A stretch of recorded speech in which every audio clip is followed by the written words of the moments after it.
家好. Sejam bem-vindos à plataforma CTS Business Chinese, e a plataforma que é o link entre Moçambique e o mundo empresarial chinês. A nossa aula de hoje vamos trazer o ABC de tradução. Por que estamos a falar de tradução? Muito bem sabemos que entre o português e a língua chinesa, ou neste caso o mandarim, existe uma grande diferença. Então, para estabelecer a comunicação entre estes dois povos, tem de existir no meio um serviço que nós chamamos tradução. Então, é importante saber quais são as nuances por detrás deste serviço para podermos ser cada vez melhor, estabelecer melhor a comunicação com o povo chinês. Antes de irmos à nossa aula de hoje, gostaria de fazer um anúncio. No fim da nossa aula, temos uma rubrica que chamamos Segurança Rodoviária. O que é que nós trazemos nesta rubrica Segurança Rodoviária? Trazemos dicas de uma condução segura. Então, através desta rubrica, nós queremos contribuir para uma causa social. Todos nós sabemos que Moçambique tem problemas sérios com a questão da segurança rodoviária. Todos os dias são sinistralidades na estrada, é o derramamento de sangue na estrada. Então, nós queremos partilhar dicas de uma condução segura como forma de contribuir para a redução de sinistralidade nas estradas. Então, não perca esta rubrica no fim da nossa aula. Falar do ABC da tradução é falar dos princípios fundamentais para fazer uma tradução eficaz, de qualidade e nível profissionais. Nós trazemos aqui 10 princípios que, implementando-as, nos tornamos tradutores profissionais. Em primeiríssimo lugar, temos a questão da aptidão linguística. Um tradutor deve ter proficiência nas duas línguas, ou seja, na língua da origem e na língua do destino que pretende trabalhar. Quando falamos da proficiência da língua, não nos limitamos apenas à capacidade de domínio do vocabulário ou domínio da gramática daquela língua. É muito mais além disso. É preciso também desenvolver capacidades de percepção ou de compreensão de algumas nuances culturais, porque toda mensagem por si só leva algum valor cultural dentro dela. Em segundo lugar, temos o princípio do bom entendimento do contexto. Não basta ler, entender a mensagem. É preciso perceber em que contexto esta mensagem está sendo transmitida, que é para poder, ao traduzir, transmitir o mesmíssimo contexto dentro das nuances culturais da língua do destino. Então, é extremamente importante termos a componente da compreensão do vocabulário, assim como das nuances culturais. Em terceiro lugar, temos a clareza e coerência. Quando nós redigimos um texto de tradução, é preciso mantermos o alto nível de clareza e coerência com os termos.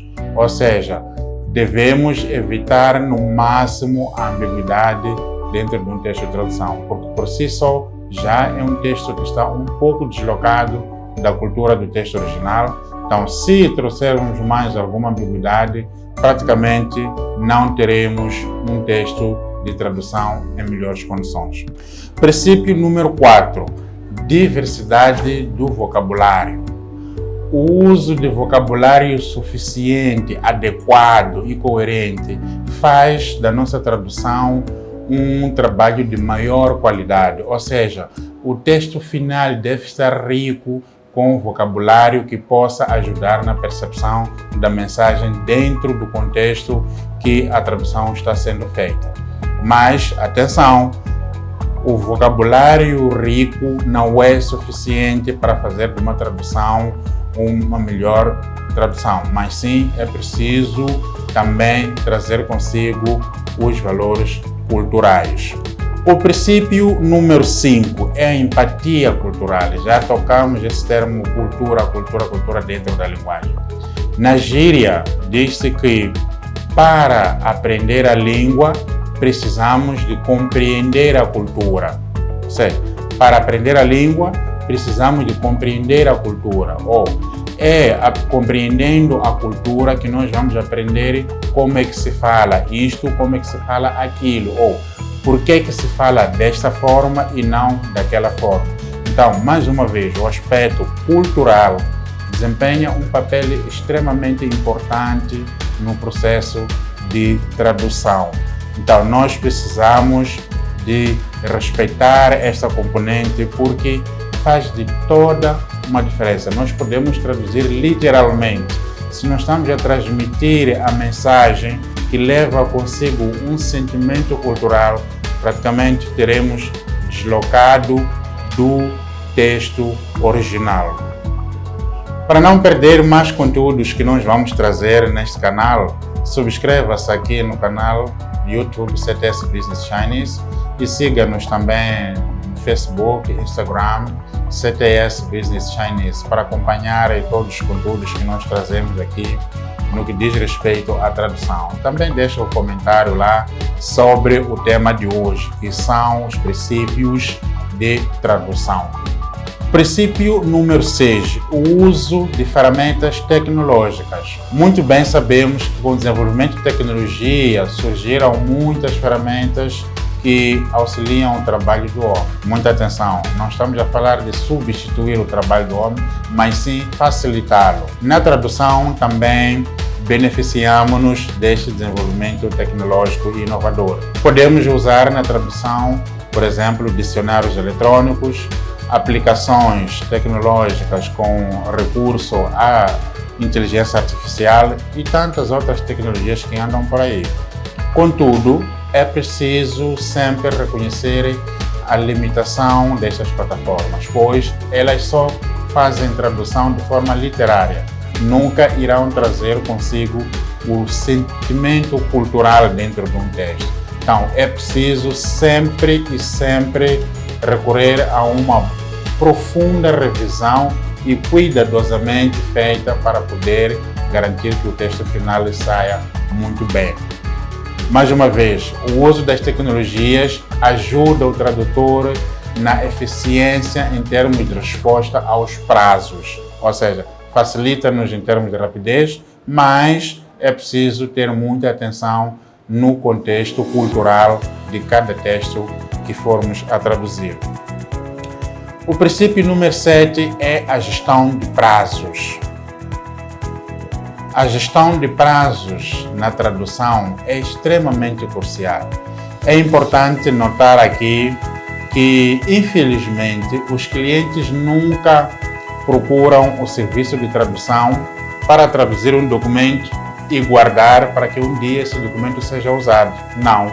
O cliente sempre vai procurar os serviços de tradução quando tem extrema necessidade de usar aquele documento traduzido. Ou seja, quando ele vem até o tradutor, a sua necessidade já é muito urgente.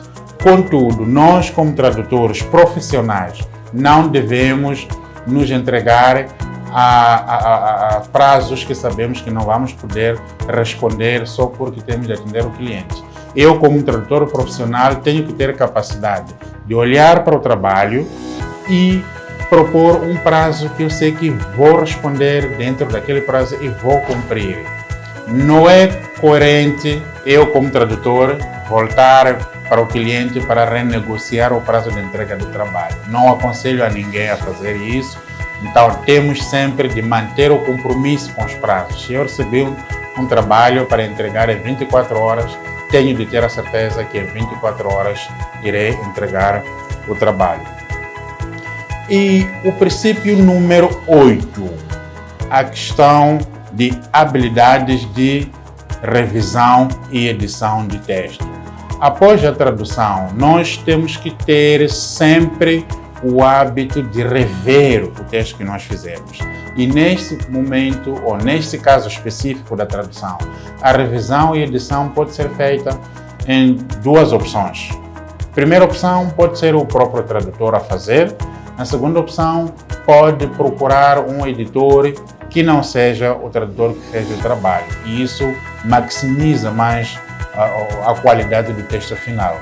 Porém, tem custos a mais. Sendo feito pelo próprio tradutor, é aconselhável que o tradutor deixe o texto pós-tradução arrefecer por umas 3 horas, enquanto faz outras atividades e volta para fazer a revisão. Só assim estará em altura de identificar todos os erros ínfimos que sejam e tenham deixado passado à vista durante a tradução. Princípio número 9. Justaposição cultural. O que é que nós nos referimos com justaposição cultural? Mais uma vez, estamos a tocar no aspecto cultura na tradução, na comunicação. Isto é, significa que em toda mensagem, quer escrita, quer falada, para ser devidamente compreendida, é preciso levar consigo o aspecto cultural do destinatário. Então, quando falamos da justaposição cultural, referimos a uma situação que, por exemplo, na língua chinesa, temos a expressão "chi fan", que significa comer. Numa frase específica, "chi fan lama", como quem diz, traduzindo literalmente, comeu alguma coisa? No entanto, esta expressão no dia a dia, no cotidiano, não é usada para necessariamente perguntar se a pessoa comeu ou não alguma coisa, mas sim é usada como forma de saudação. Então, partindo do princípio de eu perceber que o "chi fan lama" está-me a saudar, eu vou responder como deve ser. E se eu sou tradutor perante uma tradução oral neste momento, eu queria saber que se ele está a dizer "chi fan lama", está a saudar a pessoa que está comigo, mas sim não está a procurar saber se a pessoa comeu ou não. Então, esta justaposição cultural é uma componente extremamente importante. Mais uma vez, é preciso respeitar as nuances culturais enquanto trabalhamos com a tradução. O último princípio, neste caso número 10, é a integridade ética. A integridade e ética são princípios para todos os negócios que nós fazemos, mas para o caso específico de tradução é muito mais acentuado. Por quê? O tradutor, no exercício das suas atividades, tem acesso à informação, a documentos extremamente sensíveis e confidenciais, quer da vida individual ou de uma empresa. Então, é preciso que o tradutor seja íntegro e ético para garantir a alta confidencialidade desses documentos. Então, não podemos, em momento nenhum, partilhar nem com terceiros, clientes ou qualquer outra pessoa, porque trata-se de uma vida extremamente sensível e confidencial dos nossos clientes. Havendo capacidade, é aconselhável que o tradutor tenha um mecanismo, tenha um sistema de segurança de informação para evitar que esses dados ou essa informação que ele tem acesso sejam acedidas através dela de forma ilícita, como, por exemplo, ter o máximo controle com os códigos de acesso dos e-mails que usamos para partilhar os documentos com os clientes, termos o maior controle com os computadores que usamos para digitar os nossos trabalhos de tradução e, no máximo, evitar deixar documentos de clientes nos telefones, nas plataformas WhatsApp, etc. Porque nós não sabemos quando é que o nosso telefone vai ficar nas nossas mãos. Podemos perder a qualquer momento e se temos documentos de clientes no telefone, esses documentos podem parar em mãos alheias. Então, é um exercício muito complicado e forte para fazer, mas é preciso que seja feito para garantir a integridade dos documentos de tradução. Meus amigos, chegamos ao quase fim da nossa aula de hoje. Espero que tenhamos deixado bem claro. Na nossa aula de hoje falamos dos princípios de tradução que nos referimos em particular à aptidão linguística, ao bom entendimento do contexto, à clareza e coerência do texto, diversidade do vocabulário, edição e revisão, a justa posição cultural e a integridade ética. Então, estes são os 10 princípios para fazer uma tradução de nível e qualidade profissionais. Não se esqueçam de subscrever-se na nossa página para não perder as próximas aulas e também seguir-nos nas nossas plataformas de Facebook, Instagram e TikTok, com o nome CTS Business Chinese. Acompanhe a seguir a nossa rubrica Segurança Rodoviária. Como dissemos, nesta rubrica nós queremos partilhar dicas de uma condução segura como forma de contribuir para a redução da sinistralidade nas estradas no nosso país.